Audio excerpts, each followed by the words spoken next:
Hello everyone, welcome to my online study centre JMS JEE NEET target. आज हम लोग metallurgy का full syllabus देखा जाएगा। मेटलर्जी क्या होता है, जिसमें आपको पता है कि इसमें हम लोग क्या पढ़ेंगे। लोग ओर्स हो गया, मिनरल्स हो गया, गैंग हो गया, प्लस एक्सट्रैक्शन ऑफ मेटल, जिससे कि 5 नंबर कन्फर्म है कि आपके एग्जाम में आएगा ही। तो बस हमारे साथ बने रहिए, लो आपका 5 नंबर कन्फर्म हो जाएगा। सबसे पहले हम लोग अब इसका कुछ टर्म होता है, टर्म के बारे में देखते हैं। कौन कौन से टर्म हम लोग को मेनली पढ़ना होगा। तो सबसे पहले आपको देखना है मिनरल्स क्या होते हैं, उसके बाद ओर्स क्या होगा, फिर गैंग क्या होते हैं। इसी तरह से हम लोग कुछ टर्म आएगा, टर्म को समझते हैं, फिर इसका प्रोसेस देखा जाएगा। तो मिनरल्स जब भी आपसे पूछा है व्हाट इज अ मिनरल, तो मिनरल क्या होता है, एक नेचुरली अकरिंग कंपाउंड्स होते हैं। मतलब नेचुरली अकरिंग कंपाउंड मतलब यह नेचर में पाए जाते हैं, अर्थ क्रस्ट में पाए जाते हैं, सी वाटर में पाए जाते हैं। उसके बाद क्या होता है, अर्थ क्रस्ट और ओशियन में होगा, जिसमें क्या होता है कुछ न कुछ मेटल का परसेंटेज अमाउंट पाया जाता है। तो यहाँ लिख सकते हैं the naturally chemical compound which contains metal obtained from earth crust और सी वाटर इज कॉल्ड मिनरल्स। और माइनिंग मतलब क्या होता है, खोद करके निकालना। जैसे में आपको पता है कि नीचे से कुछ भी निकालना होता है तो जैसे भी से खोद के ही निकालते हैं लोग। तो नीचे से मिट्टी के अंदर से खोद के निकालने का जो प्रोसेस होता है उसी को क्या कहते हैं लोग, माइनिंग कहते हैं लोग। तो मेटल को हम लोग कहाँ से प्राप्त करेंगे लोग, अर्थ क्रस्ट और ओशियन से, और उसके अंदर से हम लोग खोद ही के निकाला जाता होगा। तो इसीलिए उसको प्रोसेस का नाम क्या कहते हैं लोग, माइनिंग। तो माइनिंग के द्वारा जो केमिकल सब्सटेंस हम लोग निकालते हैं लोग, जिसमें some percentage amount of metal पाया जाता है, वह क्या कहलाता है, मिनरल्स कहलाता है। हिंदी में ऐसे लिख सकते हैं लोग, वैसा धातुई कंपाउंड जिसमें धातु का परसेंटेज कुछ पाया जाता है तथा अर्थ क्रस्ट और ओशियन से प्राप्त किया जाता है, मिनरल्स कहलाते हैं। और क्या होगा जी, तो और भी एक प्रकार के मिनरल्स ही होते हैं। बस होता क्या है, जिसमें हम लोग नीचे से कुछ भी निकालेंगे लो तो क्या होगा, और मेटल का परसेंटेज थोड़ा बहुत भी मिल जाएगा तो सब का सब क्या कहलाएंगे, मिनरल्स कहलाएंगे। लेकिन ओर्स क्या कहलाता है ना, जिसमें मान लें कंपनी से रिलेटेड इसको टॉपिक को रिलेट कर देना है कि हम लोग कंपनी में वही केवल काम करते हैं लोग जो क्या होता है जिसमें प्रॉफिट हो, लॉस ना हो। तो ओर्स का भी कुछ कहानी ऐसा ही है, जिसमें आप लोग एक्सरे जो कराते हैं लोग, उसके प्लेट में भी क्या होता है, सिल्वर होता है, लेकिन वहां से कोई चांदी तो निकलता नहीं है। उसी तरह से जो बर्फी आप लोग खाते हैं लोग, उसके ऊपर भी चांदी लगा रहता है। तो ऐसा थोड़ी होता है कि उसको हम लोग निकाल के जमा करके ले जाकर बेच देते हैं मार्केट में। ऐसा नहीं करते हैं, हमको पता है लेकिन फिर भी नहीं करते हैं लोग। ऐसा क्यों नहीं करते हैं, क्योंकि उसको और इकट्ठा करेंगे तो उसमें जो टाइम लगेगा वो ज्यादा लगेगा, और उसके जो मिलेगा हमको प्रॉफिट वह उसके कंपेयर में कम होगा। इसलिए वो सब हम लोग काम में नहीं करते हैं लोग। तो वही उसी तरह से होगा उसमें। देखिए चांदी तो है लेकिन निकालना आसान नहीं है, तो वो मिनरल्स तो कहलाएगा लेकिन ओर्स नहीं कहलाएगा, क्योंकि हम लोग उससे प्राप्त करने का जो खर्च आएगा ज्यादा आएगा और प्रॉफिट जो होगा वो कम होगा। तो पूछे ओर्स क्या होता है, केवल उसी मिनरल्स को हम लोग ओर्स कहते हैं लोग जिससे मेटल इजिली इकोनॉमिकली हम लोग क्या कर सके, प्राप्त कर सके। तो यहाँ दे दी minerals from which metal is extracted conveniently, मतलब आसानी से होता है, एंड इकोनॉमिकली मतलब कम खर्च में। तो कह सकते हैं, फिर से एक बार मिनरल्स का डेफिनेशन सुन लेते हैं लोग। वैसा धात्विक सब्सटेंस जिसको हम लोग अर्थ क्रस्ट और ओशियन से माइनिंग प्रोसेस के द्वारा प्राप्त करते हैं, मिनरल्स कहलाता है। और वैसा मिनरल्स जिससे कि धातु आसानी से और कम खर्च में प्राप्त किया जा सकता है, ओर्स कहलाता है। अब यहाँ इंग्लिश वाला तो सिंपल से कि इससे भी लिख सकते हैं लोग, जो कि दिया हुआ है। गैंग क्या होगा जी, तो जो हम लोग ओर्स मिट्टी के अंदर से मान लिया कुछ भी प्राप्त करेंगे लोग, तो उसमें तो कुछ न कुछ इम्प्योरिटी तो होगा ही। मिट्टी भी हो सकता है, बालू का भी कण हो सकता है, मतलब सेंड हो सकता है, मिट्टी हो सकता है, कोई दूसरा कंपाउंड उसके साथ में हो सकता है। ऐसा थोड़ी होगा कि अलग अलग ही सब मिलेगा, बहुत सारा कुछ हो सकता है। तो ओर्स में जो भी इम्प्योरिटी प्रेजेंट होता है, इसको अशुद्धि कहते हैं लोग, वही क्या कहलाता है, गैंग और मैट्रिक्स कहलाता है। तो गैंग का डिफिनेशन इन्होंने क्या लिखेगा, present impurity from this ores is called gang और मैट्रिक्स। ओर्स में उपस्थित अशुद्धि को हम लोग गैंग और मैट्रिक्स के नाम से जानते हैं लोग। उसके बाद ये मेटल कैसे हम लोग का मिलेगा अर्थ क्रस्ट में, तो मेटल सिंपल से यह है कि 2 फॉर्म में मिलता है, एक कंबाइंड फॉर्म और एक फ्री स्टेट। अब फ्री स्टेट में आपसे पूछे कौन सा मेटल मिलेगा, अब मान लिया आप ही को देखा जाएगा तो कौन से लोग फ्री होते हैं, जो आम पब्लिक होते हैं लोग। बराबर जितना भी लोग होता है वो फ्री तो रहता है नहीं, उन लोगों के सामने बॉडीगार्ड की आवश्यकता होता है। तो सेम उसी तरह से होगा, मेटल भी कौन सा फ्री होगा, जो किसी के साथ रिएक्शन ना हो, यानी कि जिसका दुश्मन भी कोई ना हो और दोस्त भी कोई ना हो, वो आराम से फ्री घूम सकता है। तो उसी तरह से मेटल फ्री स्टेट में कौन पाया जाता है, जो रिएक्शन नहीं करता है। और नोबेल मेटल के कैटेगरी में किसको रखा गया है, सिल्वर, गोल्ड और प्लेटिनम। ये सब जनरली क्या होते हैं, नोबेल मेटल के नाम से जानते हैं लोग। और यह सब जो भी होता है यह किसी के साथ रिएक्शन नहीं करता है, इसीलिए नेचर में फ्री स्टेट में पाया जाता है। कंबाइंड स्टेट में कौन होगा, तो वैसा मेटल जो रिएक्शन कर जाए। तो मेनली आपको याद रखना है, जिसमें ऐसे हो गया, कॉपर हो गया, सिल्वर हो गया, गोल्ड हो गया और प्लेटिनम हो गया। मरकरी तो लिक्विड स्टेट में होता है। मतलब यह जो मेटल्स होते हैं इसको नोबेल मेटल के नाम से जाना जाता है, और यह हमेशा फ्री स्टेट में पाए जाते हैं। क्लियर है। In the form of combined state, यानी बाकी जितना भी मेटल बच गया ऑल सर किस फॉर्म में मिलेगा हमको, कंबाइंड स्टेट में ही मिलेगा। आपसे पूछा जाएगा मेटलर्जी क्या होता है। अरे मेटलर्जी, जब भी आपसे कोई पूछ जाए कि व्हाट इज अ मेटलर्जी, तो हम लोग मेटल को कहाँ से निकालेंगे लोग, ओर से। तो ओर से मेटल को जब निकालिएगा तो उसमें कुछ तो प्रोसेस करना पड़ेगा ना, उसको नहलाना धुलाना पड़ता है, ऐसे बहुत सारा काम करना पड़ता है। तो ओर से मेटल को एक्सट्रैक्ट करने का जो प्रोसेस होता है, उसी प्रोसेस का नाम क्या होता है, मेटलर्जी होता है। मेटलर्जी क्या होता है, the process used to obtain from pure metal from this ore. तो ऐसे कह सकते हैं, the process through which metal extracted from this ores is called metallurgy. वैसा प्रक्रिया जिसके द्वारा धातु को उसके अयस्कों से प्राप्त किया जाता है, धातु कर्म मेटलर्जी कहलाता है। अब फ्लक्स क्या होता है, नहीं कभी कभी होता क्या है ना, कि मान लिया हमारा इम्प्यूरिटी सपोजेट SiO2 का कोई इम्प्यूरिटी, उसमें SiO2 मतलब बालू है, उसमें सेंड है। इसमें हम लोग क्या करेंगे, लो अब इस तो बेचारा बालू को पानी में नहलाइएगा तो अलग होगा नहीं, उसी में बैठा रह जाएगा। तो इस प्रकार की इम्प्यूरिटी कभी कभी आ जाती है। तो इसको अलग करने के लिए क्या करते हैं, हमें कुछ बाहर से पदार्थ को मिलाना पड़ता है। जैसे इसको अलग करना है तो इसको हमें क्या करना होगा, CaO मिला देते हैं लोग। तो ये बनाता क्या है, CaSiO3 बना देता है। अब देखिए यह सॉलिड था, ये भी सॉलिड था, दोनों का डेंसिटी ज्यादा होता है तो दोनों नीचे बैठा रहेगा कंटेनर में, तो बालू हम पानी लेके चलेंगे लोग। तो जैसे यहाँ ये बन जाता है तो ये क्या होता है, इसका देखा गया डेंसिटी कम हो जाता है। जो मेटल होगा इसके अंदर नीचे वाला, उससे इसका डेंसिटी कम होता है तो मेटल का क्या हो जाएगा, ऊपर आ जाएगा। जिसमें ये हमारा मान लिया मोल्टेन मेटल हो गया, और ये हमारा क्या हो जाएगा, जो यहाँ बनता है CaSi3 इसका ऊपर चला जाता है। यहाँ क्या होता है, उसी से मिला हुआ रहता है। जैसे मोल्टेन मेटल ये दोनों एक दूसरे से मिला हुआ रहता है। तो यहाँ क्या होता है ना, कि ये जो मोल्टेन मेटल होगा नीचे लेयर बना लेगा, और जो यह बना है ये ऊपर लेयर बन जाएगा। तो इससे हम आसानी से क्या कर सकते हैं, यहाँ से होल करके इसको निकाल सकते हैं। तो देखिए हमारा इम्प्यूरिटी कौन था, यह हमारा इम्प्यूरिटी था, तो इसको हम लोग क्या कहेंगे, इम्प्यूरिटी यानी कि गैंग कह देंगे लोग। और मिलाए किसको है लोग, CaO को मिलाए हैं लोग। तो जो पदार्थ बाहर से लोग मिलाते हैं लोग, उसी का नाम क्या होता है, फ्लक्स होता है। और जो बन गया है, जिसका डेंसिटी मेटल से कम होता है, जो फ्यूजिबल होता है, उसके ऊपर तैरते रहता है, वह क्या कहलाता है, स्लैग कहलाता है। क्लियर है। तो हमसे कोई पूछा है कि फ्लक्स क्या होता है, तो एक केमिकल सब्सटेंस होता है जिसको इम्प्यूरिटी के में क्या किया जाता है, मिला करके स्लैग बनाया जाता है। और जो स्लैग होता है इसका डेंसिटी मोल्टेन मेटल से कम होता है। ये मोल्टेन मेटल के ऊपर फ्यूजिबल होता है, उसके ऊपर क्या होता है, तैरते रहता है। जिसमें आप लोग पानी में कैसे ऊपर तैरते हैं लोग, उसी तरह से भी तैरते रहता है।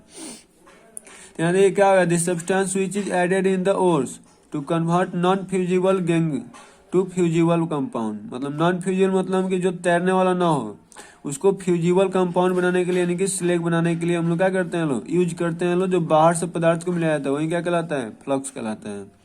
स्लैग क्या होता है, the fusible compounds formed by combination of flux and gang is called slag. मतलब अभी बताया कि स्लैग क्या होता है, एक फ्यूजिबल कंपाउंड होता है, तैरने वाला कंपाउंड होता है। जो स्लैग और गैंग पार्टिकल आपस में दोस्ती करने है तो बनता है। जिसमें याद रखना, स्लैग और कब बनेगा, जब गैंग और फ्लक्स आपस में दोनों दोस्ती कर लेगा। उसी तरह से देखिए यहाँ क्या हो जाएगा, the process involving in the metallurgy. अब आपसे पूछा जाएगा मेटलर्जी में क्या क्या हम लोग करेंगे लो, तो मेटल हमको प्राप्त होगा, मतलब मेटलर्जिकल प्रोसेस मीन्स क्या हुआ, आपको मेटल कोई प्राप्त करना है तो उसके लिए कितना मेहनत करना पड़ेगा, कौन कौन से काम करना होगा तो आपको मेटल मिल जाएगा। तो सबसे पहले आपके लिए उसके काम कौन सा करना होगा, एक 1 बाई 1 देख लेते हैं हम। ये सबसे पहला आपका काम होगा कि हमारा कहीं से भी क्या करना होगा, पहले तो माइनिंग करना होगा। तो सबसे पहले हम लोग माइनिंग करेंगे लोग, खुदाई करेंगे लोग। जब माइनिंग आप कीजिएगा तो उससे आपको क्या मिलेगा, ओर्स मिलेगा या फिर मिनरल्स मिलेगा। ये दोनों में आपको क्या बताया है, ओर्स और मिनरल्स में डिफरेंस क्या होता है कि इसमें मेटल का परसेंटेज जो होता है, मतलब ये तो आपको पता है कि इसमें मेटल का परसेंटेज कम भी हो सकता है और ज्यादा भी हो सकता है, लेकिन इसमें मेटल का परसेंटेज हमेशा क्या होता है, ज्यादा ही होता है, इसलिए इसे निकालना आसान होता है। तो आप यह बोल सकते हैं कि all ores are minerals but all minerals are not ores. उल्टा नहीं हो सकता है, क्योंकि इसमें क्या होगा, मेटल का जो परसेंटेज होगा ज्यादा ही होगा। इसमें मेटल कम भी हो सकता है, ज्यादा परसेंटेज हो सकता है, कुछ भी हो सकता है। बहुत से आपको कोई केमिकल कंपाउंड मिले जिसमें थोड़ा सा मेटल हो या ज्यादा मेटल हो, सब का सब मिनरल्स कहलाएगा, लेकिन वही मिनरल्स केवल ओर्स कहलाएगा जिससे कि मेटल आसानी से और कम खर्च में प्राप्त कर सके। इसीलिए आप याद रखिए कि all ores are minerals but all minerals are not all, उल्टा पॉसिबल नहीं होता है। तो हम लोग मान लिए कहीं माइनिंग किए लो, तो माइनिंग से हमको क्या मिलेगा, ओर्स मिलेगा। यहाँ मिनरल्स इसीलिए लिखते हैं कि सभी ओर्स तो मिनरल्स हो ही जाएगा, लेकिन सभी मिनरल्स ओर्स नहीं हो सकता है। तो जो ओर मिलेगा इसको हम लोग सबसे पहले क्या करना होगा, ये तो बड़े बड़े लंप के फॉर्म में मिलेगा, तो आपको पता है कि छोटे छोटे तो मिलेगा नहीं, बहुत बड़ा बड़ा टुकड़ा के रूप में मिलता है। तो बताइए एक बड़ा सा टुकड़ा को आप सपोज पेन ही को आप नहला दीजिएगा पानी में, तो इसके अंदर वाला जो इंक है उस पर कोई इफेक्ट थोड़ी पड़ेगा। इसको अच्छा से मतलब इफेक्टिव करने के लिए क्या करना होगा, पहले इसको पूरा तोड़ना होगा, तोड़ेंगे तब इसको डालेंगे तो क्या होगा, अच्छा से इफेक्टिव होगा। इसीलिए इसको सबसे पहले हम लोग अच्छा इफेक्टिव बनाने के लिए इसके जो बड़े बड़े लम्स होते हैं इसको हम लोग तोड़ते हैं। लोग तोड़ने के लिए दो वो यूज करते हैं लोग, एक तो जिसमें जानते हैं आटा चक्की होता है जो कि पिसाई करता है, और एक अथी क्या होता है, ग्राइंडर होता है, जो कि घर में आपको पता नहीं रहता है ग्राइंडर क्या काम करता है, वो कूटने का काम करता है। तो इसको दोनों काम करते हैं लोग, मतलब क्रशिंग करते हैं लोग और ग्राइंडिंग करते हैं लोग।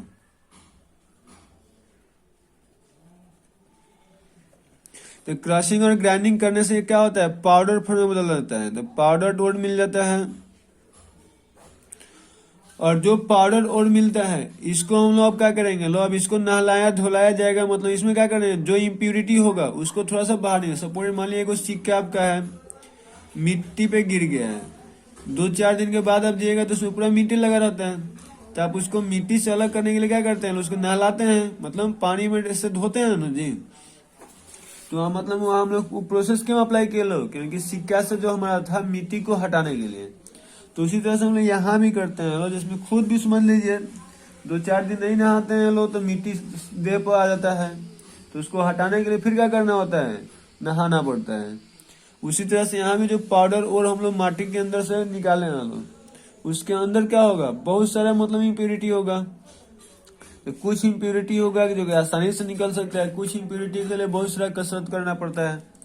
तो इसी तरह से हम लोग क्या करेंगे लोग, यहाँ जब इम्प्योरिटी ज्यादा है और मेटल कम है तो मेटल का परसेंटेज इम्प्योरिटी से कम होगा या लगभग उसके बराबर होगा, इसी तरह से होगा। लेकिन इसमें लोग कुछ इम्प्योरिटी को बाहर निकाल देंगे। अब यहाँ से सिक्का से लोग मिट्टी को हटा देंगे, जरूरी थोड़ी है कि पूरा कंप्लीट हट जाता है, थोड़ा बहुत जहाँ तहाँ तो रहता ही है।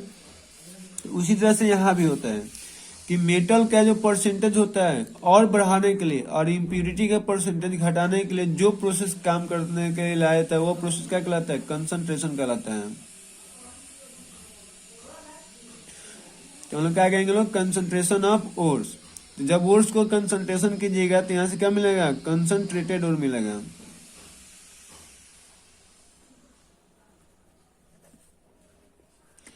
अब कंसंट्रेटेड ओर क्या होगा, ये बहुत सारा फॉर्म हो सकता है, मतलब इसके सपोर्टेड मानिए मेरा आयरन है, Fe है, तो Fe के साथ में ऑक्सीजन भी हो सकता है, Fe2O3, हेमेटाइट मैग्नेटाइट होता है। Fe के साथ में S भी हो सकता है, Fe के साथ में CO3 भी हो सकता है। मतलब ये क्या हो सकता है, ऑक्साइड के फॉर्म हो सकता है, सल्फाइड के फॉर्म में हो सकता है कार्बोनेट के फॉर्म हो सकता है, हाइलाइट के फॉर्म हो सकता है, सिलिकेट के फॉर्म हो सकता है, सल्फेट के फॉर्म में हो सकता है।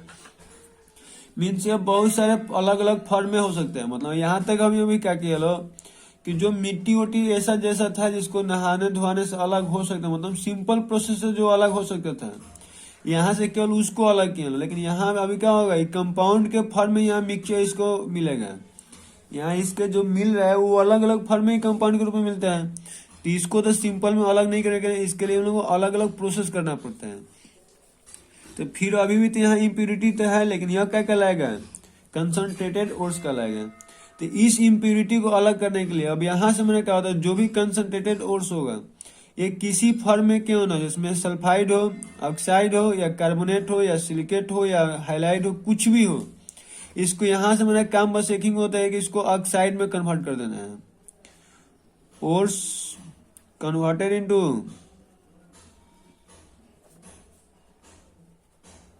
Oxide form.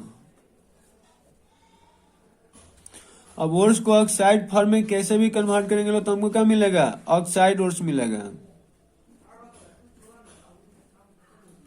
अब ऑक्साइड ओर्स हम लोग किसको कहेंगे जी, जैसे कोई भी ओर्स होगा उसके साथ में क्या होगा, ऑक्सीजन ही होगा। कॉपर होगा तो उसके भी साथ में ऑक्सीजन होगा, एजी होगा तो उसके भी साथ में ऑक्सीजन होगा। तो ऑक्साइड ओर्स तो इसी को कहेंगे, मतलब कोई भी मेटल हो जिसके साथ में ऑक्सीजन जुड़ जाएगा वो सब क्या कहलाएगा, ऑक्साइड हो जाएगा। अब आप पढ़े, अब यहाँ से हमको मेटल बस प्राप्त करने हैं, इसको तो ऑक्सीजन को मार के भगा देना है। तो ऑक्सीजन को भगाने का जो प्रोसेस होता है, यानी कि ऑक्सीजन हटाना है, हम लोग जानते हैं दो पढ़े ये लोग, एक ऑक्सीडेशन होता है और एक रिडक्शन होता है। तो ऑक्सीडेशन में क्या करता है, ऑक्सीजन से दोस्ती करता है, रिडक्शन में ही मार के भगाने का काम करता है, यानी कि ऑक्सीजन को अपने पास से हटाता है। तो हम लोग क्या कर देंगे, सब जगह ऑक्सीजन है, इसको भगाना है, तो भगाने के लिए क्या कर देंगे, इसका रिडक्शन करा देंगे। तो हमको क्या मिलेगा, जो मेटल मिलेगा, अभी इसी को भी हम लोग प्योर मेटल नहीं कर सकते, क्योंकि कभी यहाँ भी थोड़ा बहुत इम्प्योरिटी रहता है। तो यह क्या कहलाएगा, क्रूड मेटल कहलाएगा। और जो क्रूड मेटल है, यानी कि इम्प्योर मेटल को क्या कहते हैं लोग, क्रूड मेटल के नाम से जानते हैं लोग, इम्प्योर। तो इस इम्प्योर मेटल को हम लोग क्या करना होगा, प्यूरिफाई करना होगा, शुद्धिकरण करना पड़ेगा। तो शुद्धिकरण के द्वारा क्या मिल जाता है, प्योर मेटल प्राप्त होता है। क्लियर है। तो हम लोग इतना सारा प्रोसेस को करेंगे लोग, तो हम लोग क्या कर सकते हैं, ओर से मतलब मेटल को आराम से प्राप्त किया जा सकता है। फिर से एक बार आपको रिकॉल करा देते हैं। सबसे पहले क्या करना होगा, माइनिंग करना होगा, खुदाई करना होगा, जिससे कि हमको ओर्स मिलेगा। ओर्स को उसके बाद काम क्या है कि क्रशिंग और ग्राइंडिंग के द्वारा, मतलब कि पीस या कूट करके उसको पाउडर और बना लेना है। उसके बाद उसके कंसंट्रेशन करेंगे लोग। कंसंट्रेशन मीन्स क्या होता है, percentage of metal are increased by some process is called concentration. मतलब मेटल का परसेंटेज बढ़ाना और इम्प्योरिटी को हटाने का जो प्रक्रिया होती है वही क्या कहलाता है, कंसंट्रेशन ऑफ ओर्स कहलाता है। इससे जो ओर मिलता है उसको कंसंट्रेटेड ओर कहेंगे लोग। यह अलग अलग फॉर्म में हो सकता है। इसके बाद में क्या मेकिंग होता है कि इसको ऑक्साइड में कैसे बदल देना है। तो ऑक्साइड में बदलने के लिए भी अलग अलग प्रोसेस आएगा, दो को मिल नहीं आएगा, अभी सबको ये 1 by 1 देखेंगे लोग। उसके बाद से ऑक्साइड ओर्स जब बन जाएगा तो हम लोग इसको क्या करेंगे, रिडक्शन करा देंगे तो क्रूड मेटल मिलेगा। उसके बाद से इस क्रूड मेटल, इम्प्योर मेटल को हम लोग प्यूरिफाई करके प्योर मेटल प्राप्त कर लेंगे लोग। अब कौन कौन से यहाँ प्रोसेस अप्लाई होता है उसको देख लेते हैं लोग।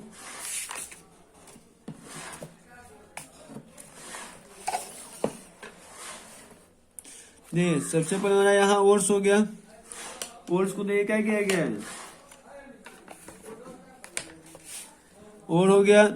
इसको क्रशिंग और ग्राइंडिंग के द्वारा हम लोग क्या करेंगे लोग, इसको सबसे पहले छोटा छोटा कर लेंगे लोग। तो क्रशिंग एंड ग्राइंडिंग का जो प्रोसेस का नाम होता है, इस प्रोसेस को लोग पल्वेराइजेशन के नाम से जानते हैं लोग।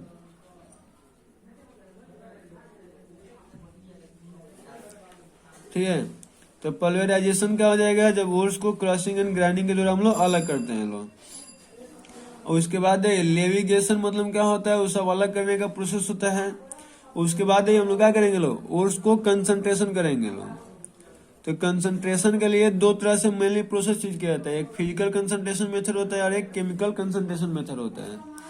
तो यह जो तीन गो है, यह फिजिकल कंसंट्रेशन मेथड कहलाता है, और यह जो होता है केमिकल कंसंट्रेशन मेथड कहलाता है।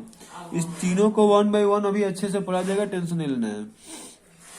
उसके बाद जो हमको ओर्स मिलेगा, यह ओर क्या कहलाएगा, कंसंट्रेटेड ओर कहलाएगा। कंसंट्रेटेड ओर को हम लोग अभी पढ़े, तो लोग क्या करना है, उसका ऑक्साइड में बदलना है। तो ऑक्साइड में बदलने के लिए जो प्रोसेस होता है, इसको हम लोग क्या कहेंगे, लोग extraction of metal from this ores, concentrated ores. इसको दो को बस मेनली प्रोसेस होता है। कोई भी कंसंट्रेटेड ओर्स को ऑक्साइड में बदलने के लिए दो प्रोसेस से हम लोग यूज करेंगे, लोग एक तो रोस्टिंग होगा और एक कैल्किनेशन होगा। तो रोस्टिंग क्या होता है जी, जब हम लोग कोई भी ओर्स पार्टिकल होगा उसको हम लोग ऑक्सीजन के प्रेजेंस में हीट करेंगे लोग। और कैल्किनेशन में क्या होता है, किसी भी ओर्स पार्टिकल को ऑक्सीजन के ऑप्शंस में हीट करते हैं, यहाँ ऑक्सीजन नहीं रहता है। पहला दोनों में डिफरेंस ये होता है कि रोस्टिंग में ऑक्सीजन के प्रेजेंस में हीट करते हैं, या ऑक्सीजन के ऑप्शंस में हीट करते हैं लोग। यह दूसरा होता है कि अब मेनली सल्फाइड ओर्स के लिए यूज होता है, जिसमें सल्फर होता है। सिलिकेट के लिए भी यूज कर सकते हैं लोग। और यह जो होता है यह मेनली किसके लिए यूज होता है, ऑक्साइड के मोनोऑक्साइड नहीं, कार्बोनेट और हाइड्रोक्साइड ओर, जिसमें OH हो या CO3 हो, यह मेनली उसके लिए यूज होता है। इन दोनों से फायदा क्या होता है, देखिए इसमें ऑक्सीजन होने से जो सल्फर इम्प्यूरिटी हमारी होती है वो SO2 के रूप में बाहर निकल जाता है। सिलिकेट होगा तो SiO2 के रूप में बाहर निकल जाता है। इस तरह से वो सब बाहर निकल जाएगा। और यहाँ इसमें भी क्या होता है, H2O वाटर वेपर के रूप में बाहर निकल जाता है, और C CO2 के रूप में बाहर निकल जाता है। तो इस तरह से ये इम्प्यूरिटी बाहर निकल जाती है, हमारा मेटल ऑक्साइड के रूप में बदल जाता है। उसके बाद हम लोग क्या करेंगे, उसका रिडक्शन करेंगे। रिडक्शन के लिए बहुत सारे प्रोसेस आएगा, जिसमें कुछ केमिकल प्रोसेस होगा और कुछ फिजिकल प्रोसेस होगा। और जो क्रीड मेटल होगा इसको हम लोग क्या करेंगे, लोग प्यूरिफाई करेंगे लोग। तो प्यूरिफिकेशन के लिए भी बहुत सारे मेटल मेथड हम लोग का यूज करने वाले हैं लोग। लिक्वेशन हो सकता है, पॉलिंग हो सकता है, क्यूपलेशन हो सकता है, इलेक्ट्रोलिटिक रिफाइनिंग होगा, जोन रिफाइनिंग होगा, और वन अर्नकर रिफाइनिंग होगा। इन दोनों को हम लोग एक साथ वेपर फेज रिफाइनिंग के नाम से जानते हैं लोग। तो यहाँ से जो हमारा मेटल मिलेगा वो प्योर मेटल मिलेगा, और जिसके बारे में हमें तलाश था। क्लियर है? तो अब चलिए हम लोग एक एक करके अब सीखते हैं लोग। ये सबसे पहले आपको क्या करना है, crushing of ores, sorry concentration of ores. Ores का कंसंट्रेशन कैसे किया जाएगा, अरे it is the process use to removing the gangue from the ores. मतलब यह हमारा कंसंट्रेशन अभी आपको क्या बताया था, इसका काम ही है कि ओर्स गैंग को भगाना और ओर्स को बचा कर रखना। तो ओर्स को हटाया जाता है and increasing ores grade on the basis of difference between the physical और केमिकल प्रॉपर्टी और गैंग एंड ओर। जिसमें यहाँ हमारा क्या होता है, इंक्रीजिंग ओर ग्रेड, मतलब ओर का जो होता है उसका परसेंटेज को बढ़ाने का जो काम करता है।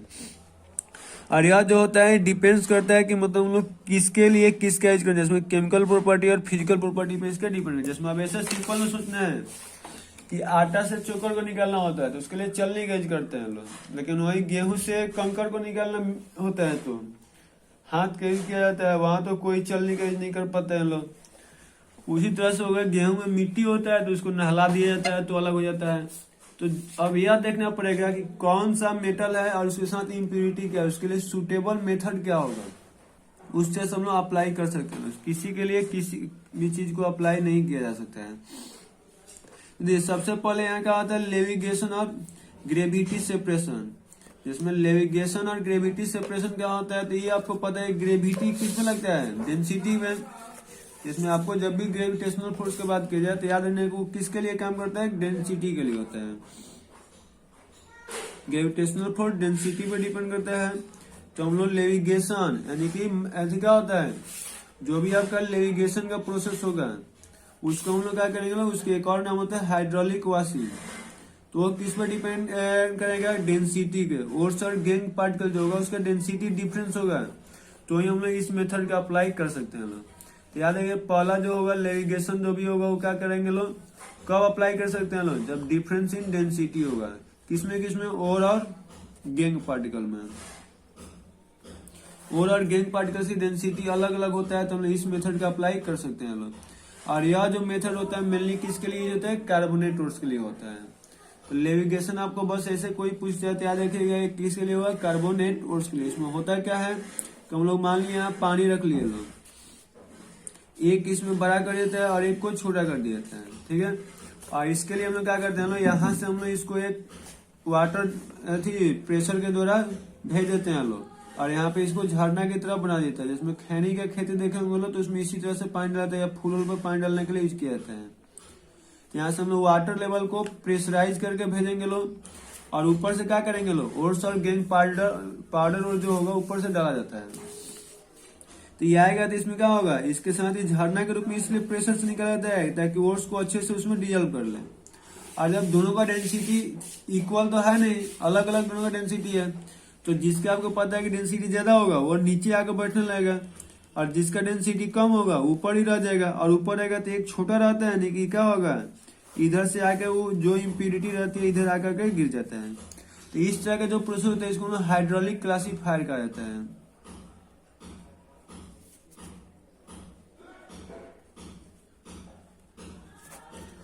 ठीक है, हाइड्रोलिक क्लासिफायर इस मतलब जो होता है प्रोसेस का नाम होता है हाइड्रोलिक क्लासिफायर। मतलब इस तरह से यूज करेंगे तो इस प्रोसेस से अलग करने का एक और मेथड होता है, एक विल्फी टेबल के भी सहारा से हम लोग बना सकते हैं लोग।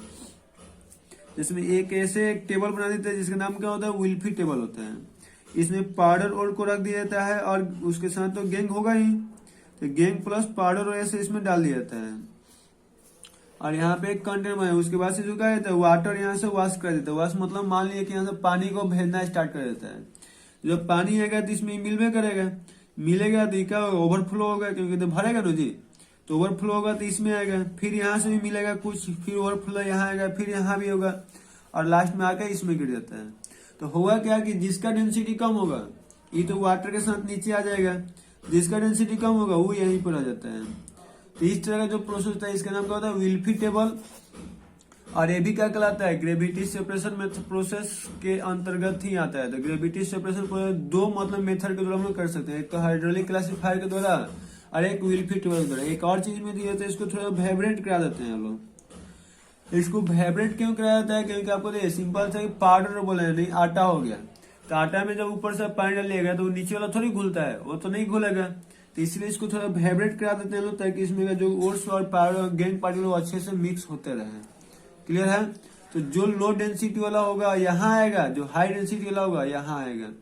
तो याद रखिएगा कि दोनों प्रोसेस क्या कहलाएगा, ग्रेविटी सेपरेशन मेथड और लेविगेशन कहलाता है। इसमें हम लोग दो तरह के प्रोसेस अप्लाई कर सकते हैं, एक तो हाइड्रोलिक क्लासिफायर यूज किया जा सकता है और एक विल्फी टेबल यूज किया जा सकता है।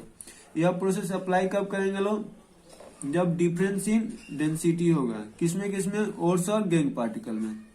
दूसरा होता है क्रशिंग एंड ग्राइंडिंग, तो क्रशिंग और मैग्नेटिक सेपरेशन मेथड। अब मैग्नेट से आपको पता है कि मैग्नेट किसको करता है, जस्ट लाइक मतलब नहीं याद है तो चुंबक याद रखिएगा लोग, मतलब कि जो चुंबक से आकर्षित हो जाए, मतलब जो चुंबक में जाकर चिपक जाए, सिंपल सी बात है। तो मैग्नेटिक सेपरेशन मेथड किस पे होगा, ये डिपेंड्स करता है मैग्नेटिक प्रॉपर्टी पे।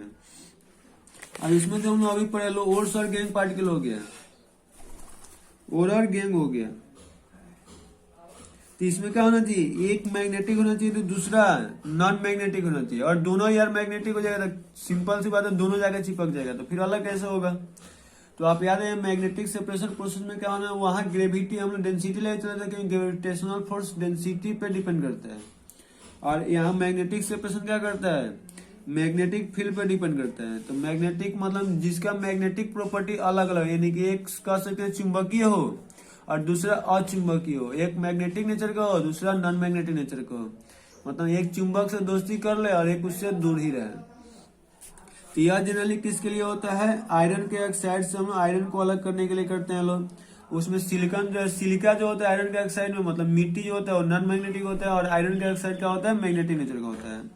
एक और हम लोग इसको यूज करते हैं लोग, जिसमें क्या होता है, इसके FeWO4 और MnWO4 एक होता है, जिसमें एसन का एक ऑक्साइड होता है, यह खुद नॉन मैग्नेटिक होता है, जिसका नाम कैसिटेराइट होता है। इसमें इम्प्योरिटी के रूप में होते हैं FeWO4 प्लस MnWO4, यह खुद क्या होता है, मैग्नेटिक नेचर का होता है। तो भी हम लोग इससे अलग कर सकते हैं, मतलब बस आपको याद सीधा सीधे रखना है कि एक मैग्नेटिक होगा दूसरा नॉन मैग्नेटिक होगा, दोनों में से कोई मैग्नेटिक हो सकता है कोई नॉन मैग्नेटिक। इसमें होता है क्या है ना कि दो गो मान लीजिए चरखा बना देते हैं लोग, पहिया लगेंगे लोग,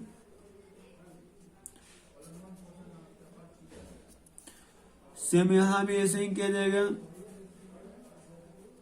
अब इसमें क्या करेंगे लोग, एक को मैग्नेटिक बना दिए, जिसमें इसको हम लोग मैग्नेटिक ले लेंगे लोग, मैग्नेटिक नेचर, इसमें दो को हम लोग एक क्या लो चरखा ले लो, एक जो रोलर था इसको मैग्नेटिक बना दिया लो, एक को नॉन मैग्नेटिक है। उसके बाद इसको एक लेदर बेल्ट को द्वारा जोड़ दिया लो और बेचारा को गोल गोल घुमा दिए इससे, तो ये भी ऐसे ही घूमेगा। अब यहाँ क्या करेंगे लोग, यहाँ एक मान ली डोकन कर सकते हैं कि ले लेते हैं लोग, जिसमें आटा में पिसाने जाते हैं मतलब गेहूं डाला जाता है, तो यहाँ हम लोग क्या लेंगे लोग और प्लस गेंग ले लेंगे लोग। जब यहाँ आप और प्लस गेंग लेके चलिएगा तो ये यहाँ गिरेगा। आप जानते हैं कि ये तो नॉन मैग्नेटिक है, यानी कि इसके साथ इधर से इधर आ जाएगा। यहाँ जैसे ही आएगा तो इसमें एक तो मैग्नेटिक था, यानी मैग्नेटिक हुआ तो इसके साथ चिपक जाएगा, और नॉन मैग्नेटिक होगा तो इससे कोई दोस्ती तो करेगा नहीं। अब आप स्कूल में खेलेंगे यहाँ से जैसे भी फिसलते हैं लोग, आप तो मैग्नेटिक रहते नहीं, उसमें चिपके तो रहते नहीं है, तो क्या होता है यहाँ से आइएगा तो एक कैली बेचारा इधर आपको भेज देता है, तो ये तो दूर चला जाएगा। लेकिन जो इसके साथ मैग्नेटिक हुआ उससे चिपकते हुए आएगा, और यहाँ तक तो उसके साथ में मैग्नेट के नेचर में होगा। जैसे यहाँ से बेल्ट हटेगा, मतलब इससे कांटेक्ट हटेगा, तो वो खुद क्या हो जाएगा, बेल्ट तो नॉन मैग्नेटिक हो जाएगा, यानी कि उसको बाद में क्या कर देगा, गिरा देगा। तो यहाँ से उसको, जिसमें आप लोग सिक्का से ऐसे काम किए होंगे लोग, एक सिक्का ले लेते लो और एक साइड मैग्नेट, एक पेज मान लिया हमारा यह हो गया। अब इसे क्या करते लो, एक साइड सिक्का और एक साइड पेज, ऐसे गोल गोल घुमाते रहते थे लोग। इन कभी क्या होता है, सिक्का इधर और मैग्नेट इधर, यानी कि सिक्का गिर जाता था और मैग्नेट हम लोग घुमाते रहते थे, कोई उस पर इफेक्ट नहीं पड़ता था। तो इसी तरह से यहाँ भी होता है, जिसमें यहाँ क्या होगा, इस रोलर जो मैग्नेटिक रोलर है, जब तक इसके कांटेक्ट में होगा तब तक तो मैग्नेट के नेचर में शो करेगा, यानी कि इससे अटैच्ड रहेगा। जैसे ही इसे कांटेक्ट से दूर जाएगा, यानी कि वो नॉन मैग्नेटिक हो जाएगा, यानी कि वो इससे बाहर गिर जाएगा। अब इसमें जो होता है, जो बेल्ट यूज करते हैं या लेदर बेल्ट होता है, लेदर बेल्ट इसलिए कहते हैं कि लेदर बेल्ट का प्रॉपर्टी होता है कि मैग्नेट के कांटेक्ट में जाते हैं उसका नेचर खुद क्या जाता है, मैग्नेटिक हो जाता है। और यहाँ हम लोग इसको यहाँ यूज नहीं कर सकते हम लोग, क्योंकि अब प्रोसेस ही नहीं हुआ, बेल्ट चलवे नहीं करेगा, क्योंकि यहाँ पे क्या होगा, चिपक जाएगा, नहीं कि रुक जाएगा। तो ये सब थोड़ा सा याद रखना है। ये मैग्नेटिक जो सेपरेशन मेथड होता है क्या हो जाएगा, मैग्नेटिक सेपरेशन मेथड ये रिमूव फ्रॉम टंगस्टन और पार्टिकल फ्रॉम द कैसीटेराइड, मतलब टंगस्टन को कैसीटेराइड से हम लोग अलग कर सकते हैं, क्योंकि अभी आपको बताया था FeWO4 प्लस MnWO4 जो होता है यह मैग्नेटिक नेचर का होता है, और इसमें जो इम्प्यूरिटी होती है SnO2 यह क्या होता है, नॉन मैग्नेटिक नेचर का होता है। तो यहाँ से आप दोनों के लिए अप्लाई कर सकते हैं, मतलब कि टंगस्टन को इससे अलग करने के लिए, टंगस्टन से इसको अलग करने के लिए, दोनों मेथड में लोग इसको अप्लाई आराम से कर सकते हैं लोग। तो ये आपका हो जाएगा कि मैग्नेटिक क्या हो जाएगा, इसमें एक जो होगा मैग्नेटिक रोलर होगा और एक दूसरा जो होगा वो क्या हो जाएगा, नॉन मैग्नेटिक रोलर हो जाएगा। मतलब एक मैग्नेटिक पार्टिकल्स होंगे और दूसरे क्या हो जाएंगे, नॉन मैग्नेटिक पार्टिकल्स हो जाएंगे। क्लियर है। नेक्स्ट हमारा क्या हो जाएगा, फ्रोथ फ्लोटेशन प्रोसेस। अरे फ्रोथ फ्लोटेशन प्रोसेस क्या होता है, ये भी जस्ट लाइक इसी तरह से एक फिजिकल प्रोसेस होता है, मैग्नेट को अलग है। सबसे इंपॉर्टेंट नहीं होता है, सबसे ज्यादातर क्वेश्चन इसी सभी तक पूछा हुआ है। तो फ्रोथ फ्लोटेशन प्रोसेस में नहीं, आपको यहाँ से समझ लेते हैं क्या होता है। फ्रोथ मतलब झाग समझते ही है लोग, फ्लोट मतलब तैरना होता है, और प्रोसेस मतलब एक प्रक्रिया होगा, मतलब इसका हिंदी होता है झाग पलवन विधि। झाग बना करके अलग करने का जो प्रोसेस होता है वही क्या कहलाता है, फ्रोथ फ्लोटेशन प्रोसेस कहलाता है। तो फ्रोथ फ्लोटेशन होता कैसे है, इसको सीखते हैं लोग।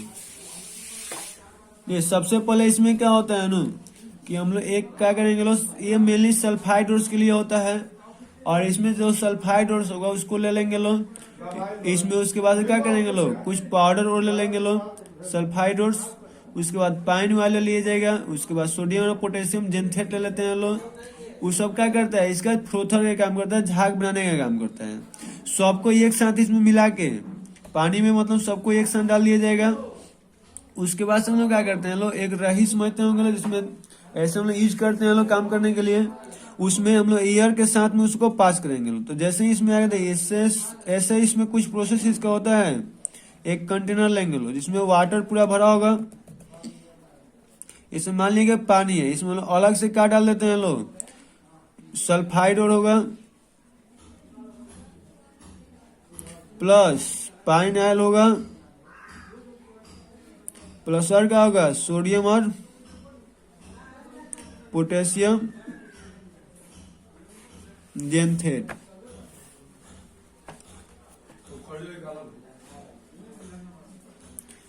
ठीक है, तो यहाँ क्या होगा, सोडियम और पोटेशियम जेनथेट को जैसे हम लोग यूज करेंगे लो, तो यहाँ से क्या हो जाएगा, दोनों ओर आ जाएगा। उसके बाद से क्या होगा, इस सबको एक साथ डाल दिया जाएगा, और एक साथ डालने के बाद से इसमें राही की तरह एक यूज कर देते हैं। और इसमें लोग साथ ही साथ क्या करते हैं लोग, कुछ एयर्स बबल्स भी इसमें भेज देते हैं लोग। तो क्या होगा, यहाँ से एयर्स भी कुछ बाहर निकलेगा, और साथ साथ इसको रोलिंग करा दिया जाता है, नचा दिया जाता है, जिससे क्या होगा, जो भी उन्हें इसमें पाउडर सब डाल रहे हैं लोग, सब आकर अच्छे से मिक्स हो जाए। और मिक्स होकर क्या करे, झाग कैसे फॉर्मेशन करे। अब जैसे ही झाग बनेगा तो आपको पता है कि इसे साबुन से आराम से झाग तो अलग कर ही सकते हैं। तो यहाँ जो फ्रोथ ऊपर बना होता है उसको हम लोग अलग कर लेते हैं लोग, फ्रोथ को अलग कर लेंगे लोग। जो सल्फाइड ओर्स होता है उसमें का जो होता है उसका डेंसिटी कम होता है, वो फ्रोथ के साथ आकर के मिल जाता है। और हम लोग फ्रोथ को मतलब साथ में सल्फाइड ओर्स यहाँ हम लोग निकाल लिए हैं लोग। और यह फ्रोथ को उसके बाद क्या कर देता है, सुखा दिया जाता है, जिससे कि हमारा झाग में से पानी जो होता है वाष्प बन के निकल जाता है, और जो हमारा प्योर सल्फाइड ओर्स होता है वो बाहर आ जाता है।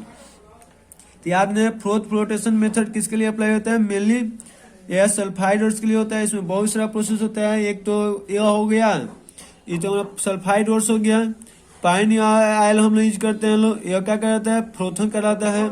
सोडियम और पोटेशियम जो हम लोग यूज करते हैं ये क्या कहलाता है, कलेक्टर्स कहलाता है। मतलब सोडियम और पोटेशियम इथाइल जेनेरेट का काम क्या है कि जो फ्रोथ बनता है उसके साथ में क्या करे, जो पाइन ऑयल डाला जाता है कि फ्रोथ बनाए, यानी कि फ्रोथर कहलाता है। और यह इसलिए डाला जाता है कि सल्फाइड को फ्रोथ के साथ में क्या कर दे, ज्वाइन कर दे, मतलब दोनों को दोस्ती करे। जस्ट लाइक इसमें है सोडियम पोटेशियम इथाइल का काम क्या है, अगुआ का, जिसमें अगुआ काम क्या होता है, लड़का और लड़की वाला को एक साथ मिला देना है। तो सेम इसका काम यही होता है कि इन दोनों में दोस्ती करा देना है, शादी ब्याह करा देना है। तो इस तरह से हम लोग इसको क्या करेंगे लोग, अप्लाई करते हैं लोग। तो यहाँ आप देख लीजिएगा, ये मेनली क्या हो जाएगा, सब यही प्रोसेस होता है। और उसके बाद हम लोग का होता है लीचिंग। जो लीचिंग होता है ये एक क्या होता है, यह एक प्रकार का केमिकल्स प्रोसेस होता है। इससे भी हम लोग मेटल को अलग करने के लिए यूज करते हैं लोग। तो यह मेनली क्या होता है, दो तरह के मेटल के लिए होता है। एक तो जो हाई प्यूरिटी मेटल को प्राप्त करना होता है, जिसमें सिल्वर गोल्ड हो गया, और एक क्या होता है जो हाईली रिएक्टिव मेटल होता है, जिसमें एल्युमिनियम हो गया। तो इस प्रकार के मेटल को अलग करने के लिए उसके इम्प्योरिटी से हम लोग क्या करना होता है, केमिकल प्रोसेस का यूज करना पड़ता है। और केमिकल प्रोसेस जो भी यूज करते हैं वही प्रोसेस क्या कहलाता है, लीचिंग कहलाता है। इसमें दो गो हम लोग ऐसे बहुत सारा लीचिंग में देखा जाएगा। सबसे फेमस एक होता है जिसमें सिल्वर को मान लिया या गोल्ड को अलग करना है, एजी हो या एयू हो। इसको हम लोग क्या करते हैं लोग, सबसे पहले क्या करेंगे, मतलब नहीं, लीचिंग में आपको बस याद रखना है कि एक केमिकल प्रोसेस होता है। मतलब इसमें केमिकल रिएक्शन करा कर हम लोग अलग करते हैं। इस तरह से हम लोग जैसा तैसा करके अलग नहीं करते। अभी जितना पढ़े लो फिजिकल प्रोसेस पढ़े लो। तो यहाँ क्या होता है ना, सिल्वर और गोल्ड हो गया, इसको अलग करना है। तो पहले से नेटिव स्टेट में रहता ही है, थोड़ा बहुत यदि इम्प्योरिटी होगा तो इसको हम लोग अलग करने के लिए क्या करते हैं हम लोग, सबसे पहले इसमें यह काम किया जाता है, सिल्वर और जो गोल्ड है इसको KCN या NaCN में डाल दिया जाता है, सॉरी KCN। और KCN में उसके बाद इसमें थोड़ा सा पानी डाल दिया जाता है, उसके बाद से एयर ले लिया जाता है। तो ये जैसे ही सब आपस में मिलता है तो क्या बना लेता है, KAgCN के होल ट्वाइस बन जाता है। अब देखिए हमको अलग किसको, एक क्या होता है सोलुबल कंपाउंड एक बन जाता है। और जो सोलुबल कंपाउंड्स बनता है इससे हम लोग क्या करते हैं लोग, Zn इसमें यूज कर देते हैं लोग। तो Zn यूज करेंगे लोग तो क्या होता है, अब ये Zn और थर्ड लेसन हमको पढ़ाया था, वहां आप देखेंगे लोग कि Zn का रिएक्टिविटी क्या होता है, पोटेशियम से ज्यादा होता है, सॉरी कम होता है, और सिल्वर से ज्यादा होता है। तो हम लोग मेटल डिस्प्लेसमेंट रिएक्शन में जानते हैं लोग कि जो हाई रिएक्टिव मेटल होता है लो वाला को डिस्प्लेस करेगा, यानी कि K Zn को डिस्प्लेस कर सकता है, Zn K को डिस्प्लेस नहीं कर सकता है। और उसी तरह से सिल्वर Zn को तो नहीं कर सकता, लेकिन Zn सिल्वर को कर सकता है। तो इसी को जैसे इसके साथ रिएक्शन करेंगे लोग, तो K में कुछ छेड़छाड़ नहीं करेगा, Ag को क्या करेगा, उसके स्थान से भगा देगा और उसके खुद स्थान ले लेगा। तो यहाँ 4 हो जाएगा, यहाँ 2 हो जाएगा, क्योंकि इसका कोऑर्डिनेशन नंबर सभी मेटल का फिक्स होता है। और यहाँ Ag या Au जो यहाँ से लेके आएंगे वो बन जाएगा। यह क्या होता है, प्योर होता है। यह हमारा प्योर मेटल सिल्वर या गोल्ड यहाँ पर मिल जाएगा। तो यह प्रोसेस ऐसा, जब भी हम लोग केमिकल रिएक्शन यूज करते हैं लोग, तो यह प्रोसेस क्या कहलाएगा, लीचिंग कहलाएगा। अब अलग अलग हम लोग मेटल के लिए अलग अलग यूज करते हैं लोग, देखेंगे लोग, जैसे एल्युमिनियम का 3 गो हम लोग मेथड यूज करते हैं लोग लीचिंग प्रोसेस में। एक तो होता है बेस प्रोसेस, हल प्रोसेस, सरफेस प्रोसेस। तो सभी को हम लोग अलग अलग एक एक करके डिस्कस करेंगे लोग। यह जो मेथड होता है इसका नाम होता है मेक। और थर्ड फॉरेस्ट साइनाइड प्रोसेस।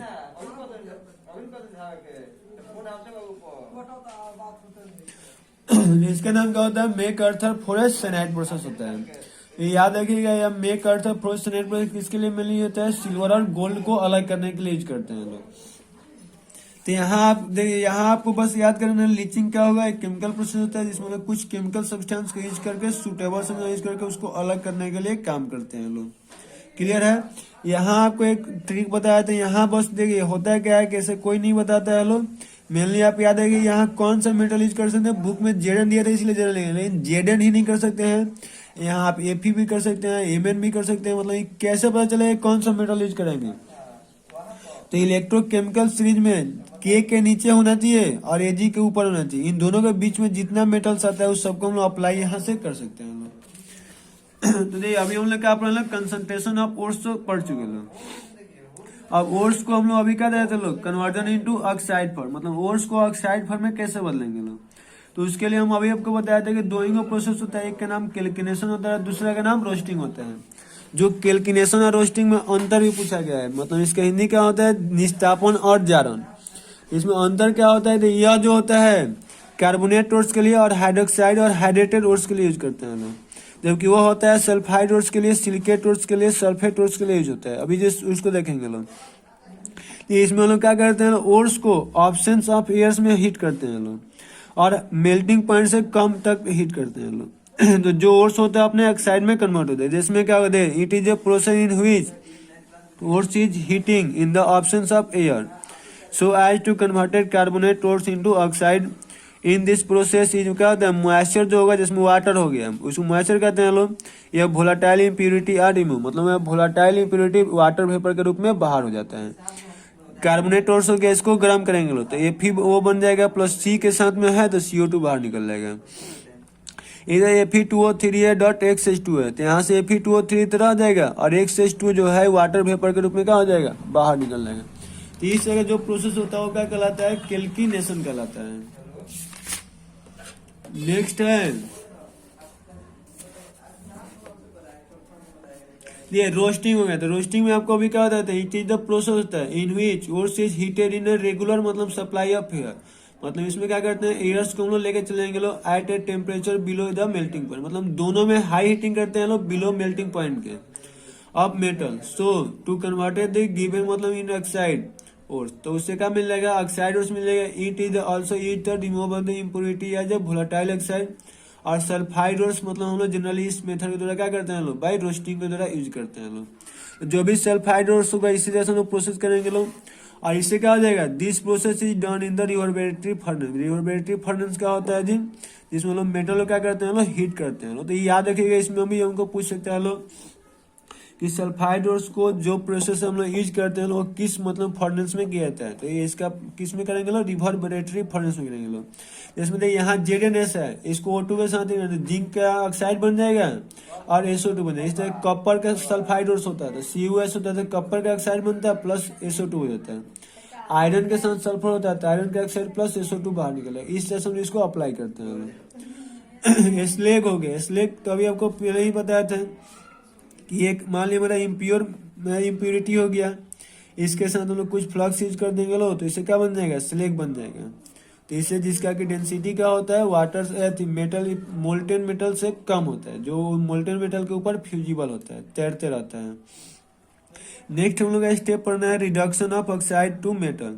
अब रिडक्शन के लिए आपको याद रखिएगा अलग अलग हम लोग तरह से मेथड यूज करते हैं। अब कौन सा मेटल है उसके लिए हम लोग कौन सा प्रोसेस यूज करेंगे लोग यह सब पर डिपेंड करता है।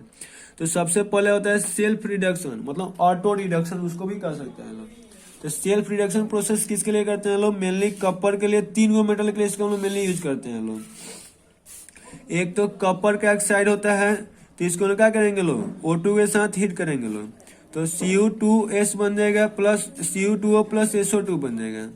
फिर ये जो होता है फिर हम लोग CuS हो गया, इसको Cu 2O के साथ में हीट कर देंगे तो क्या आ जाता है, कॉपर हो जाएगा प्लस SO2 बाहर निकल जाता है। एक तो यह मेथड होता है। दूसरा यही होता है HGS के लिए भी सेम यही काम करते हैं लोग। O2 के साथ हीट करेंगे लोग तो क्या आ जाएगा, HgO प्लस SO2। और फिर जो HgO होता है इसी को हम लोग HgO के साथ यूज कर देते हैं तो क्या बन जाएगा, Hg हो जाएगा प्लस SO2 हो जाएगा। एक कॉपर हो गया, Ag हो गया, और इसको सिल्वर के लिए यूज करते हैं लोग, Ag के लिए। मतलब Ag तो ऐसे ही मतलब नॉर्मली मिलता है, PbS के लिए यूज करते हैं लोग। तो यह मेटल मतलब मेनली याद है सेल्फ रिडक्शन प्रोसेस 3 के लिए चलेगा, CO2S, HgS और PbS। यह तीनों हम लोग मेटल के जो सल्फाइड्स होते हैं इसको अलग करने के लिए सेल्फ रिडक्शन काम कराते हैं ना, जैसे अभी जो ऊपर प्रोसेस बताया इस तरह से काम करते हैं लोग। उसके बाद से क्या होता है, स्मेल्टिंग। इस मेथड के द्वारा बहुत सारे मेटल को हम लोग अलग अलग करते हैं लोग। तो स्मेल्टिंग के द्वारा आप किस मेटल को अलग कीजिएगा, तो इसमें क्या होता है स्मेल्टिंग मतलब कोई पूछेगा व्हाट इज स्मेल्टिंग, स्मेल्टिंग होता है क्या है। तो जब कार्बन का ऑक्साइड का रिडक्शन यदि कार्बन के हेल्प से कराते हैं या कार्बन मोनोऑक्साइड के हेल्प से कराते हैं तो वह प्रोसेस का नाम क्या कहलाता है, स्मेल्टिंग कहलाता है।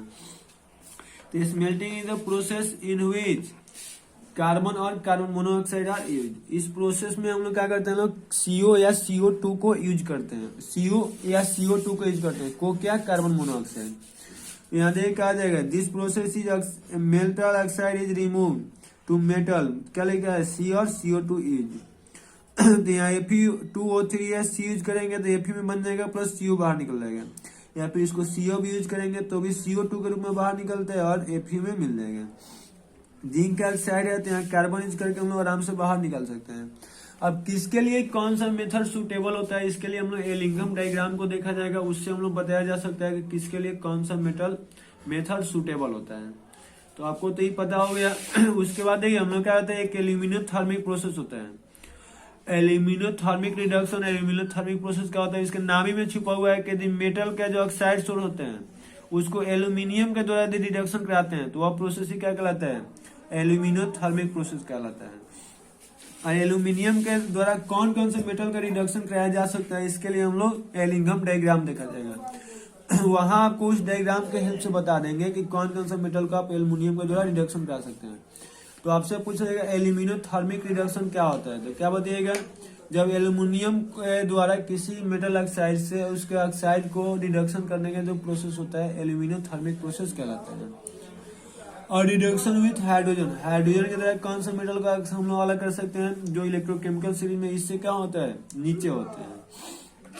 तो इससे तरह से हम लोग बस याद रहने दे, जो नाम में आएगा उसी के हेल्प से हम लोग हटा सकते हैं, ठीक है। यह mainly tungsten oxide, molybdenum oxide के लिए यूज किया जाता है, इसको थोड़ा सा नाम में याद रखना है यहाँ। उसके बाद हाइड्रोमेटलर्जी, हाइड्रोमेटलर्जी मतलब आपको बस कुछ नहीं याद करना है, हाइड्रो मतलब होता है नहला देना। तो नहलाए किस मेटल को अलग कर सकते हैं लोग, गोल्ड को कर सकते हैं लोग, उसके बाद Hg को कर सकते हैं लोग, सिल्वर को कर सकते हैं लोग, प्लेटिनम को कर सकते हैं। इसी सभी मेटल को क्या कर सकते हैं, नहला करके अलग कर सकते हैं, क्योंकि क्या होता है जनरली लो रिएक्टिव मेटल होता है, इसमें इम्प्योरिटी कम होती है, इसको हम आसानी से अलग कर सकते हैं। तो हाइड्रोमेटलर्जी का क्या होता है, जब हम लोग मेटल को वाटर में डिजोल्व करके अलग करने का जो प्रोसेस होता है वो क्या कहलाता है, हाइड्रोमेटलर्जिकल प्रोसेस कहलाता है। The process extraction of the metal by dissolving the ores in the suitable reagent flows by the precipitation और displacement of the metal by a more electropositive metal is known as hydrometallurgy. तो hydrometallurgy में बस आपको याद रखना है कि इसमें क्या होता है, हम लोग किसी मेटल को किसी सुटेबल सॉल्वेंट में डाल देंगे लोग, मतलब नहला देंगे लोग, उसे प्रेसिपिटेट बना करके बेचारा को अलग हम लोग कर सकते हैं। अब यह थोड़ा सा इम्पोर्टेंट होता है, देखिए अब यह जो अभी तक जितने देखा तो यह सब फिजिकल प्रोसेस होता है, यह केमिकल प्रोसेस, सॉरी यह भी फिजिकल प्रोसेस होता है। यानी लिक्वेशन क्या होता है, अब देखिए मतलब यह जो आएगा अभी हम लोग क्या पढ़ना है, अभी तक रिडक्शन ऑफ मेटल पढ़ा था लोग और प्यूरिफिकेशन ऑफ मेटल पढ़ना है। मतलब अभी तक हम लोग क्या मिला है कि मेटल को रिडक्शन कैसे करेंगे, अब हम लोग क्या पढ़ना है कि जो रिडक्शन के द्वारा मेटल प्राप्त हुआ है जिसका नाम क्या है क्रीड मेटल, उसको प्यूरिफाई कैसे करेंगे लोग। तो मेटल को प्यूरिफाई करने के लिए फिजिकल मेथड भी अप्लाई करते हैं लोग और केमिकल मेथड भी अप्लाई करते हैं लोग। तो फिजिकल मेथड में कौन होता है, एक तो लिक्वेशन होता है, डिस्टाइलेशन होता है, यह हमारा क्या होते हैं फिजिकल मेथड होते हैं। तो लिक्वेशन में हम लोग क्या करते हैं, इट इज अ प्रोसेस होता है जिसमें मेटल क्या करते हैं, लिक्विड बना के जो अलग करने का प्रोसेस होता है वो प्रोसेस क्या कहलाता है, लिक्वेशन कहलाता है। तो लिक्विड कब बनेगा, जिससे कि वो मेटल आसानी से मेल्ट कर दे। तो याद है लिक्वेशन मतलब मेटल को लिक्विड बना के जो अलग करने का शुद्धिकरण करने का प्रोसेस होता है वो क्या कहलाएगा, लिक्वेशन कहलाएगा। तो यहाँ सिंपल से it is the process of refining at a low melting point metal, मतलब लो मेल्टिंग पॉइंट जिसका मेल्टिंग पॉइंट कम होता है। इसमें सबसे अच्छा ही इसमें टीन हो गया, वो टीन तो जानते हैं बच्चे, ऐसे ही टीना की तरह होता है तो आसानी से गल जाएगा ना। तो उस तरह के मेटल के लिए हम लोग इसका यूज करते हैं।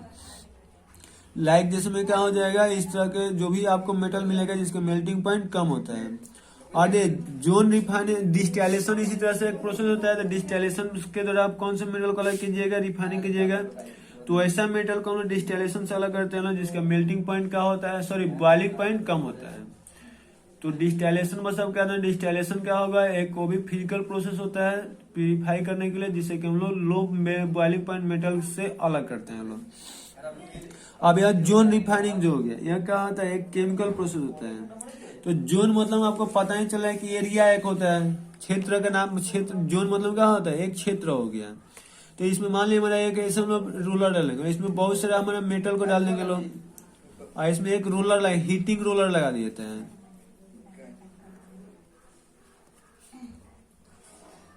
अब इसमें करते क्या है ना कि इसमें जो हीटिंग रोलर होता है इसको इधर उधर करते रहते हैं लोग। तो मान लीजिए इधर हमारा इम्प्योर मेटल रखे हैं लोग, जैसे ही इसको इस साइड लेके आएंगे लोग तो क्या होगा, मेटल हीट होगा। हीट होगा तो इसमें एक का ही मेल्टिंग पॉइंट कम होता है और एक का मेल्टिंग पॉइंट ज्यादा होता है।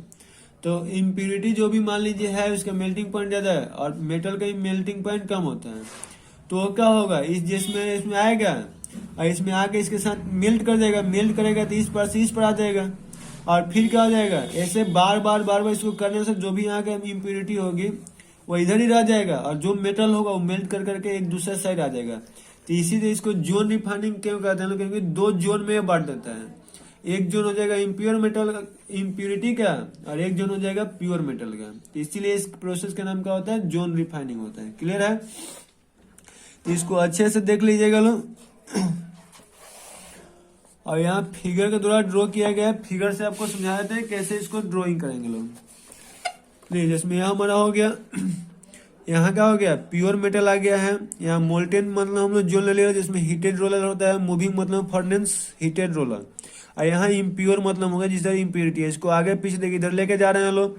तो जो भी हमारा मेटल होगा उसका मेल्टिंग पॉइंट कम होता है, मेल्ट करेगा पीछे आ जाएगा और जो इम्प्योरिटी होगा इसी साइड रह जाता है। क्लियर है। एक होता है क्यूपलेशन। क्यूपलेशन आपको क्या कीजिएगा जी, तो आपको पता है कि क्यूपलेशन में नाम ही में छुपा हुआ है ऐसे कप। तो इसमें हम लोग क्या करते हैं, यहाँ वाटर मतलब ले लेंगे लोग, उसके बाद मतलब इम्प्योर मेटल ले लेना है, जिसको हम लोग नाम क्या रहते हैं लोग, क्रूड मेटल भी कह सकते हैं लोग। उसके बाद इधर से एयर के झोंका को पास कराते हैं लोग। जब वो एयर के झोंका पास करता है इधर, तो ये क्या होगा, इसमें का जो हमारा मान लीजिए कॉपर है उसके साथ सिलिकॉन SiO2 है चाहे सल्फर है। तो एयर हॉट एयर को जैसे ही पास करेगा तो बेचारा सल्फर से दोस्ती करेगा, इसको क्या बना देगा, SO2, और SO2 जैसे ही बना यानी कि बाहर निकल जाएगा क्योंकि गैस हो जाएगा। तो क्यूपलेशन में यही काम करते हैं लोग कि इम्प्योर मेटल एक कप में रख देते हैं लोग, उसके बाद एयर के झोंका को मतलब हॉटेड एयर को उसमें हाई प्रेशर से पास कराते हैं। तो जो भी उसमें इम्प्योरिटी होती है उसको क्या करता है, वोलेटाइल ऑक्साइड के फॉर्म में बाहर निकाल लेते हैं और प्योर मेटल बच जाता है। तो ये भी एक फिजिकल प्रोसेस के ही अंतर्गत आता है। इलेक्ट्रोलिटिक रिफाइनिंग अभी केमिकल प्रोसेस होता है। इलेक्ट्रोलिटिक मतलब हमको पता ही है, इलेक्ट्रोकेमिस्ट्री में पता चलो। इलेक्ट्रोलिटिक में क्या करते हैं लोग, एक हम लोग कंटेनर लेंगे लोग, इसमें इलेक्ट्रोलाइट लेंगे लोग, उसमें क्या करेंगे, 2 टर्मिनल कर देंगे लोग, जिसमें इसको बैटरी से जोड़ देते हैं लोग। एक को एनोड कहते हैं लोग और एक को कैथोड कहते हैं लोग। तो यहाँ आपको बस याद रहे, जो हमारे क्रूड मेटल मिलता है उसको इम्प्योर मेटल का हम लोग इम्प्योर क्या करेंगे लोग, इम्प्योर मेटल जो होगा उससे हम लोग एनोड बना देंगे लोग, और जो प्योर मेटल होगा इसको हम लोग कैथोड बना देंगे लोग। यह मोटा करते हैं लोग, थीन सीट लेते हैं लोग, पतला ले लेते हैं लोग, क्योंकि इसमें आगे जमा होने वाला है तो ऐसे ही मोटा हो जाएगा। तो यह इम्प्योर मेटल हो गया और यह क्या हो जाएगा, प्योर मेटल का कैथोड हो जाता है, इम्प्योर मेटल का एनोड होता है। इसमें करेस्पॉन्डिंग इलेक्ट्रोलाइट डाल दिया जाता है जिसका हमें निकालना है। अब होता यह है कि यहाँ जो मेटल्स होता है टूटते जाता है और टूट के आके इस पे जमा होता है। जो इम्प्योरिटी होता है वो आके नीचे यहाँ पे जमा हो जाता है, जिसको एनोड मड के नाम से जाना जाता है। क्लियर है ना? ये एनोड हो गया, ऐसे हम लोग का टूटते जाएगा, और कैथोड जो होगा इसमें आकर के क्या होता जाएगा जमा। ये आपको इलेक्ट्रोकेमिस्ट्री में अच्छे से पढ़ाए हुए थे। और जो यहाँ आकर के जमा होता है ये क्या कहलाता है, एनोड मड कहलाता है। और जो हमारा एनोड होता है क्रूड मेटल यानी कि इम्प्योर मेटल से बनाए रहते हैं। और जो हमारा कैथोड होता है किससे बनाए होते हैं, प्योर मेटल से बनाए होते थे। इतना पतला सा था, जमा होकर के मोटल हो गया है। ठीक है, उसके बाद होता है वेपर फेज रिफाइनिंग। अब वेपर फेज मतलब हमको पता ही है कि वेपर के द्वारा अलग करने का मतलब, फेज मतलब स्टेट हो गया, वेपर मतलब वाष्प हो गया, और रिफाइनिंग का मतलब पता ही है कि शुद्ध करना है। तो वेपर्स बना करके यानी कि गैस बना करके जो अलग करने का प्रोसेस होता है वो वेपर फेज रिफाइनिंग कहलाता है। इसमें दो गो प्रोसेस अप्लीकेबल होता है मेनली, एक मॉन्स प्रोसेस होता है और एक वान अर्कल प्रोसेस होता है। मॉन्ट प्रोसेस जनरली निकल के यूज करते हैं लोग, और वान अर्कल प्रोसेस होता है टाइटेनियम और जिरकोनियम के लिए होता है। इन दोनों में होता यह है कि जैसे मान लिया हमारा निकेल हो गया, मॉन्ट प्रोसेस की बात करें, इसको कार्बन मोनोऑक्साइड के द्वारा हम लोग रिएक्शन करेंगे लोग, तो यह बनाता है क्या, NaCO बना लेता है। या NaCO को फिर से स्ट्रॉन्ग, जिसमें यहाँ का टेम्परेचर थोड़ा सा लो होता है, यहाँ का टेम्परेचर हाई होता है। यहाँ 500 डिग्री होता है, यहाँ 800 डिग्री रहता है। ठीक है, तो इसको जैसे ही आप हीट कीजिएगा तो ये क्या होता है, फिर अपने निकेल से अलग हो जाता है, प्लस CO यहाँ गैस के रूप में बाहर निकल जाता है। तो इस तरह से क्या होता है, इसमें पहले हम लोग मेटल को करेस्पॉन्डिंग ऑक्साइड के मिला करके एक वोलेटाइल ऑक्साइड बना लेते हैं लोग, वेपर फेज बना लेते हैं लोग, उसके बाद उसको अलग कर लेते हैं लोग। तो निकेल हो गया, यहाँ से हम लोग क्या करते हैं लोग 330 से 350 किलो रखते हैं लोग, जिससे कि निकल के कार्बोनेट बन जाता है। और यहाँ निकल कार्बन मोनोऑक्साइड से जैसे हम इसका टेम्परेचर और थोड़ा सा हीट कर देते हैं लोग, तो यहाँ प्योर निकल और फिर कार्बन मोनोऑक्साइड बाहर होते हैं। फिर इसी को हम लोग क्या करते हैं लोग, इसके साथ यूज कर लेते हैं, वो तो हम बैक ला देते हैं लोग। सेम उसी तरह से यहाँ भी होता है वान अर्कल प्रोसेस में। जो जिरकेनियम होगा यहाँ हम लोग बस ये अंतर यह होता है कि यहाँ CO यूज करते हैं जबकि यहाँ I2 यूज करते हैं लोग। तो ZR को I2 के साथ बनाएंगे तो ZR I2 बनेगा। इसको दे और टेम्परेचर बढ़ा के हीट कर देते हैं लोग, तो यार ZR अलग हो जाएगा और यह अलग हो जाएगा। सेम वही यहाँ भी होता है, इसको भी यही काम करके हम लोग अलग करते हैं। यह दोनों का कहलाएगा वेपर फेज रिफाइनिंग कहलाएगा। यह प्रोसेस नाम याद रखना है कि मॉन्ट प्रोसेस किसके लिए यूज करते हैं लोग, निकल के लिए। और वान अर्कल प्रोसेस किसके लिए यूज करता है, जिंक और टाइटेनियम और जिरकोनियम के लिए। क्लियर है। क्रोमेटोग्राफी मेथड क्या होता है, तो ये जिसमें क्या होता है फ्रिक्शनल डिस्टिलेशन मेथड पे बेस्ड है। जिसमें इसमें क्या होता है, जो स्लूबिलिटी होता है उस पर यह बेस्ड होता है। डिफरेंशियल एडजॉर्प्शन मतलब क्या होता है, अब इसमें देखिए दो तरह से होता है। जिसमें आपको सरफेस केमिस्ट्री में भी ये प्रोसेस पढ़ाए हुए थे कि क्रोमेटोग्राफी में लोग मान लिए कैसे कंटेनर लेंगे लोग, इसमें कुछ सूटेबल सब्सटेंस डाल देंगे लोग। अब हमारा मान लीजिए यहाँ से इम्प्योर मेटल हम लोग डालेंगे लोग। जब यहाँ से आप इम्प्योर मेटल डालिएगा तो इसमें ऐसा डाला यहाँ सब्सटेंस यूज किया जाता है कि इन दोनों में से किसी एक को अपने सरफेस में एडजॉर्ब कर लें। तो एक एडजॉर्ब करें, एक को छोड़ देगा तो आराम से नीचे आ जाएगा, और एक क्या हो जाएगा इसी में रह जाएगा। तो इस तरह से जो सेपरेट करने का जो प्रोसेस होता है वही क्या कहलाता है, क्रोमेटोग्राफी कहलाता है। क्लियर है। तो ये जनरली एल्युमिनियम के लिए मतलब ऑक्साइड को भी अलग करने के लिए इसका यूज करते हैं। मतलब एल्युमिनियम के जो ऑक्साइड होते हैं इसका मेनली हम लोग यूज किसके लिए करते हैं, हम लोग इलेक्ट्रोलिटिक रिफाइनिंग के द्वारा ही अलग करते हैं हम लोग। क्लियर है। तो इसको प्रोसेस को देख लीजिएगा लोग अच्छे से एक बार। और यहाँ देखिए इसमें इस प्रोसेस का देखिए यहाँ क्या दिया हुआ है, मिक्सचर ऑफ कंपाउंड ले लिया गया है। स्टेशनरी फेज मतलब हुआ है जहाँ पे वो क्या होता है जमा होने का काम करते हैं, और ये यहाँ का होगा आकर के नीचे उसमें जम जाता है, अलग अलग डिवाइड होते हैं।